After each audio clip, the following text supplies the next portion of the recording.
morning and welcome to Rising. We've got a great show for you today. We're kicking off a brand new week. It is Monday morning, of course. Lindsay, how was your weekend? Did you go back home again? I did. I'm actually Colorado? commuting from Denver to D.C. Wow. That's a good commute. You know what? It's actually not that bad. When I lived in L.A., I actually drove in the car longer than I was on the plane. Yeah. So, Well, that is commitment to get here. I just want to be around you. Okay, Robby. So tell me what's on your radar. Let's get to it. It was the breakup heard around the world. Last week, an increasingly angry Elon Musk laid into President Donald Trump's big, beautiful bill, and then eventually into Trump himself. Musk tweeted that he thought Trump should be impeached and that Trump was in the Epstein files. Look, it's not every day that the most powerful man in the world and the richest and smartest man in the world go to war with each other. And if we're being honest, it's not a great thing for America. In order for the U.S. to continue leading the world in the most important technologies of the future, AI, space travel, electric vehicles, we need a government that is pro-innovation, pro-tech, pro-markets, and pro-freedom. If Trump gets mad at Musk and retaliates, we'll be playing into China's hands. That's the big takeaway, but now that I've had time to process this news, here are three other big picture thoughts about Trump versus Musk, and I know you've all been waiting patiently for my take, covering your ears, refusing to listen to what anyone else had to say until now. So here we go. Number one, I love Elon Musk, you all know it, but when it comes to his claim that Trump is in the Epstein files, I have no idea what he's talking about. We already know that Trump had met Epstein before. There's pictures of them together with Ghislaine Maxwell. Big deal. Before Epstein was exposed as a sexual predator, he was a politically well-connected financier who hobnobbed with elites in both parties. He had Bill Clinton on speed dial. We already know this. Now, most prominent individuals ended their associations with Epstein when his crimes came to light, when he was charged with sex crimes the first time. We should view those with suspicion who continued to associate with Epstein after the initial conviction. That includes Bill Gates, certain individuals in finance, political figures representing the Virgin Islands. It does not include Donald Trump. Now, it's of course possible Elon knows something that we don't. If that's the case, he should spill the beans. The fact that he deleted this tweet rather than backing it up with facts does not inspire confidence that he has the goods. Number two, podcasting is the future of news media. When the Trump-Musk feud erupted, two senior administration officials were on podcasts. J.D. Vance was on with Theo Vaughn and Kash Patel was on with Joe Rogan. Here's Kash finding out about Musk's Epstein tweet. Elon and Trump seem to be in a bit of a spat, Joe. You want to check the tweet that Elon just put out a little bit ago? Time to drop the really big bomb. Donald Trump is in the Epstein files. That's the real reason they have not been made public. Have a nice day. Jesus Christ. I'm not participating in any of that conversation What is between he? Elon Have a and Trump. nice day, DJD. Someone should take his phone away. They're going back and forth about different things. This conversation continues. Jesus Christ, that's a crazy thing to say. How does he know? Does he know that Donald Trump is in the Epstein files? Or does he have access to the Epstein files? I don't know how he would, but I'm just staying out of the Trump-Elon thing. That's way outside What my the level. are they doing? Now, look, I think it's great that Trump administration team members put themselves out there on podcasts, but I'm sorry, Kash Patel, whom I like, to be clear, he can't just evade this breaking news with an "I'm staying out of this Dodge." That was lame, and podcasters should not let government officials off the hook like that. Number three, ultimately the dispute between Trump and Musk is not about personality or optics or anything of that nature. It is actually fundamentally about public policy. The mainstream media wants you to concentrate on the spectacle because they think it's somehow embarrassing for the MAGA faction. Actually, it isn't. It's fine for important political leaders to have ugly disputes when those disputes are important. This one is. The Musk faction of MAGA, the tech libertarian right, wants Republicans to prioritize shrinking government, cutting wasteful spending, and accelerating technological growth. The Steve Bannon faction of MAGA, the NatCons and the populists, they want Republicans to prioritize immigration and domestic manufacturing. One side wants smaller government so that economic growth and innovation are wholly unleashed. The other side wants bigger government so we can deport even more people, even if it hurts GDP and puts us further in debt. These are two very, very different policy approaches. They aren't always in tension, but when it comes to the big, beautiful bill, they are definitely at cross purposes because the bill makes government bigger so that Trump can carry out those immigration and trade policies. And it sacrifices the idea of balancing the budget in the process. Musk, along with Rand Paul and Thomas Massie, says, look, it's great to deploy more resources on fixing the immigration problem, but reckless government spending is a multi-generational issue that gets neglected over and over again, and if we don't address it now, we never will. This argument isn't for show. We have to do one thing or the other. Fighting in public is messy. Nobody really wants to do it. But if the MAGA coalition is to survive, and frankly, if our country is to survive, we need to have this debate. Internal, factional debate is a concept entirely foreign to the mainstream media, and Democrats, of course, they excommunicate anyone who deviates from progressive cultural orthodoxies and grind down the contrarian members of their faction until they fall in line behind Dem leaders, like AOC. Say what you will about MAGA, but you're allowed to disagree, and you're allowed to argue about stuff in public. I think that's healthier, and here we are. Well, I don't think so, because Trump was very upset that Elon, is very disrespectful. I think that's a quote. So I was just, Well, he can be let in me his just start feelings with the about it, obvious. but- I was having popcorn, enjoying my flight back to. I was Sure, enjoying you and my everyone flight else back thought to. it's entertaining. Yes, this is entertaining. This was like the Kendrick Lamar and Drake beef, except there was no good music out of it. Except these people are running our country, and it was embarrassing because they're on a world stage, not an entertainment What's stage, embarrassing like the about Grammys. disagreeing? Okay, because we got meltdowns, we got a contradiction that actually spews over a budget that doesn't make sense to Democrats or Republicans or Elon Musk or fiscal conservatives in the party. So you or agree people with who wanna- Elon? Yeah, I do think that he's right. Out of It the makes two no of these, sense. yeah, I do think that he's right. Yeah, I actually do. But it's more about the fact that they couldn't keep it together and have a dialogue that's appropriate, like leaders.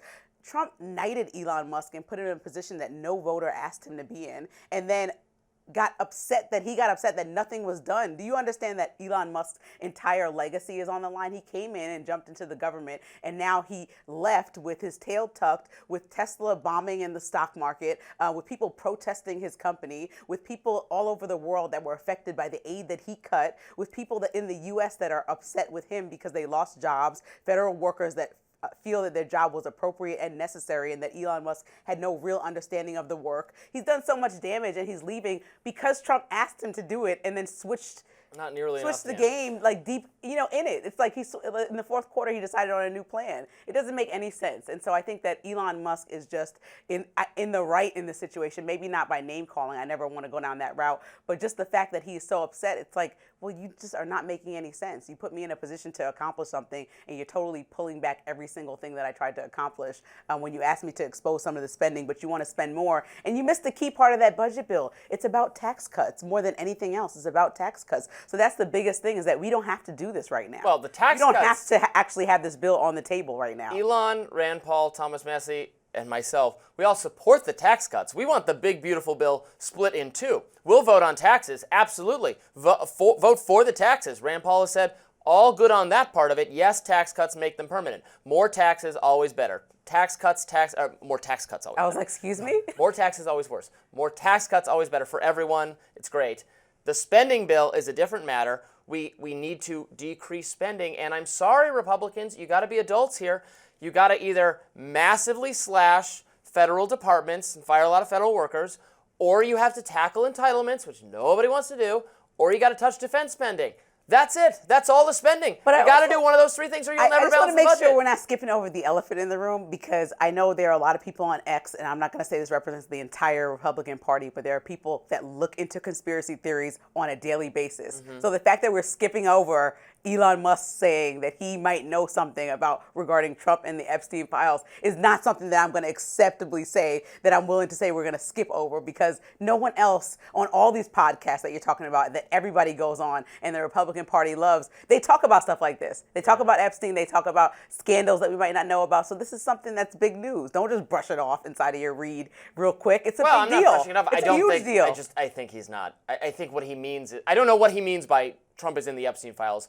If he just means Trump met Jeffrey Epstein, we already knew that. There's pictures of them together, and it's from, as I said, the time period before Jeffrey Epstein was known to be a sex offender. So Well, we know that he deleted if there's it, more so- to it, then Yeah, we need to know. then we should know. But then, and Kash Patel should address those questions. I was like, oh, this whole dispute is above my pay grade. What are you talking about? This is your job, man. And to your point, I agree with you. He's on the big Joe Rogan podcast, which is obsessed with correctly Conspiracy theory. more. No, I was going to say is obsessed with Oh, okay.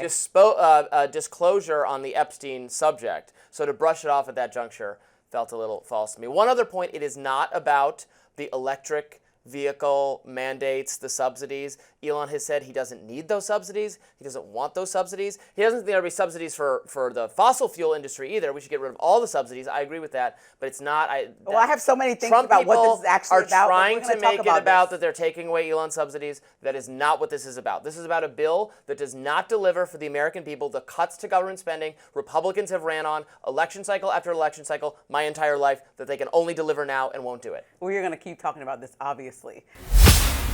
Good morning and welcome to Rising. We've got another great show for you today on this lovely Tuesday morning. Hello, Lindsay. Happy Tuesday. How you doing? I'm doing just fine, yeah. How are you? You know, I've been seeing you all smiles. Everyone says you don't smile all the time, but I've been seeing you smiling a lot. So People take note of my dark and sinister presence in the morning. I think that he's fooling you guys. I think he's actually more cheery than he acts. But we all want to know what's on your radar. Maybe something cheery.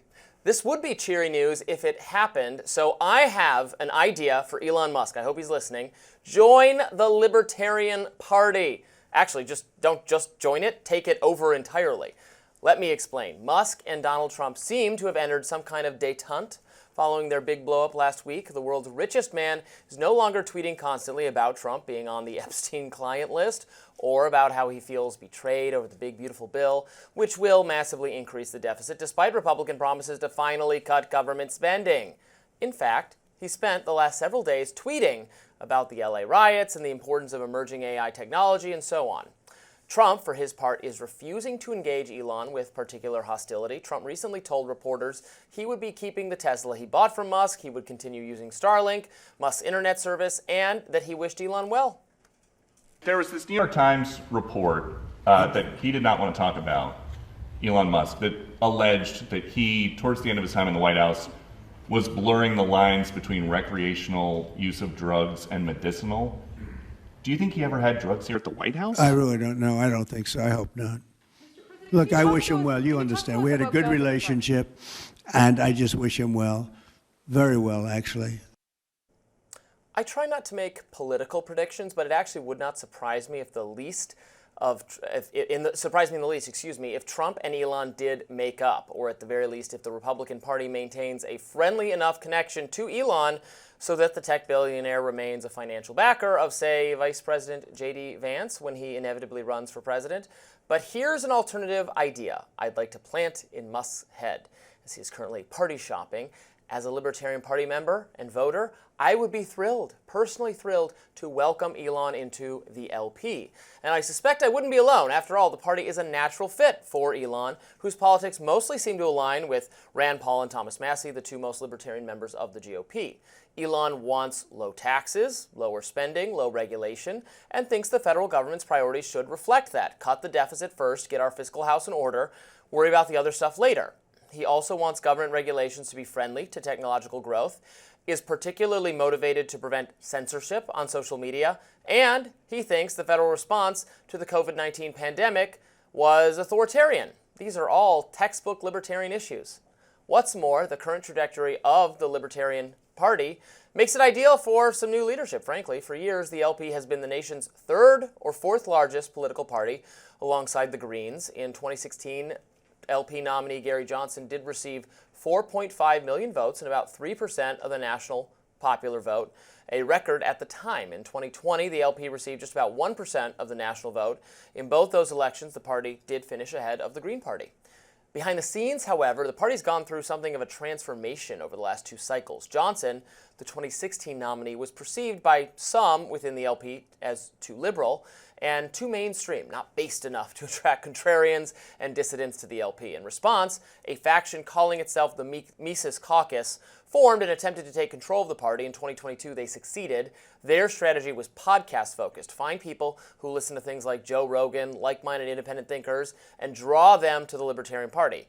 And actually, their strategy had a certain amount of merit and success. The party ended up flirting with Robert F. Kennedy Jr., but then found itself having significant audience overlap with him. Of course, we all know how that turned out. RFK Jr. made a quasi-endorsement of Trump and essentially withdrew from the presidential race. Meanwhile, at the Libertarian National Convention, Delegates bucked the Mises Caucus and picked their least preferred candidate, Chase Oliver. In response, LP's Mises Caucus leadership barely tolerated the LP candidate, hindering his campaign in numerous ways. Subsequently, LP chairwoman Angela McArdle, I've interviewed her on Rising before, you probably remember her. She was the highest-ranking Mises Caucus official. She resigned from the party. The new chair is not a member of that faction and is trying to chart a more neutral course, reunite the party, though the Mises Caucus has vowed to retake control. So that's where we are now.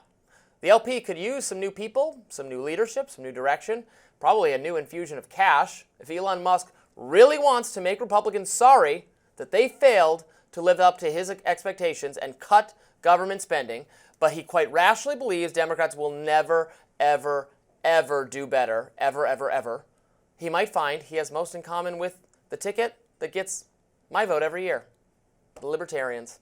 Take him away, please. Have him. Oh, yeah, okay. Please, Elon Musk, go. You're not fighting for custody of Elon whatsoever. Have him and enjoy. I don't think that he belongs in the Democratic Party. I think that he said out of his own mouth, he's uninterested in ever donating as much money as he donated to Trump again. So I doubt that he's going to find it in the Republican Party, the Democratic Party, or the Libertarian Party, or even the Green Party.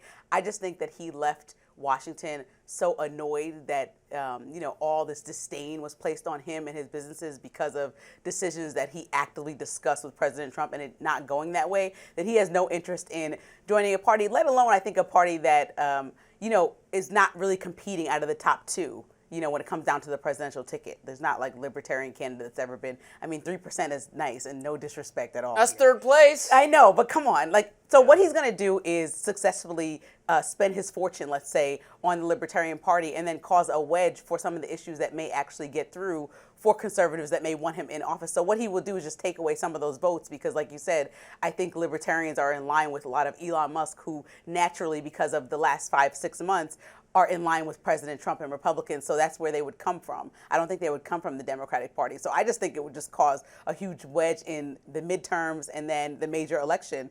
And I also think that that's the point. Punish Republicans for not doing what they promised then to do. Democrats will be in office. Elon So that's to what do. you're asking. You punish them for a cycle. Oh, you're going to add to the deficit? You're not going to do any of the things we wanted you to do? Okay, then I'm going to fund this other little party that actually does believe in those things. And if I pull votes for the Republicans and they get hurt a little bit, they'll learn their lesson. And next time, they'll actually listen to not just their biggest donor, Elon Musk, but the voters who want the deficit addressed. They got to learn their lesson. You got to spank them. You got to spank them.